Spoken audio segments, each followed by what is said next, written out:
বাংলাদেশের অন্তর্বর্তী সরকারের সমালোচনায় মুখর ভারতীয় মিডিয়াগুলো। ফ্যাসিস্ট হাসিনাকে দেশে ফেরাতে ভারত সরকারকে চিঠি দেওয়ার পরই হাতে ঘা লাগে তাদের।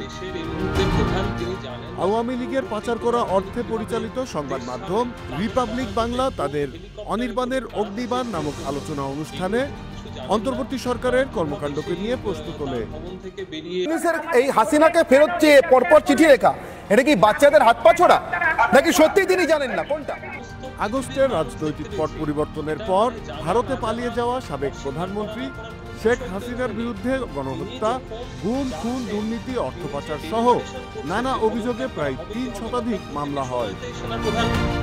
এসব মামলায় বিচারের জন্য তাকে দেশে ফেরাতে ভারত সরকারকে চিঠি দিলেই ফ্যাসিস্টের পক্ষে দাঁড়িয়ে যায় ভারতীয় এই মিডিয়াটি।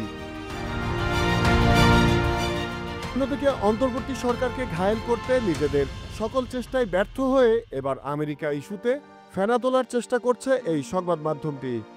বাকযুদ্ধে ইনিয়ে বিনিয়ে তারা বলার চেষ্টা করছে যে আগামী ২০ জানুয়ারি ডোনাল্ড ট্রাম্প আমেরিকার প্রেসিডেন্ট হিসেবে শপথ নেওয়ার পরই চাপে পড়বে ইউনূস সরকার। মূলত শেখ হাসিনা তার দীর্ঘ প্রায় ১৬ বছরের অপশাসনে দেশের স্বার্থকে জলাঞ্জলি দিয়ে ভারতের স্বার্থ রক্ষা করে, যার ফলে শেখ হাসিনার পতনকে কোনোভাবেই মেনে নিতে পারছে না ভারতীয় এসব প্রচার মাধ্যম। Z news, Dhaka.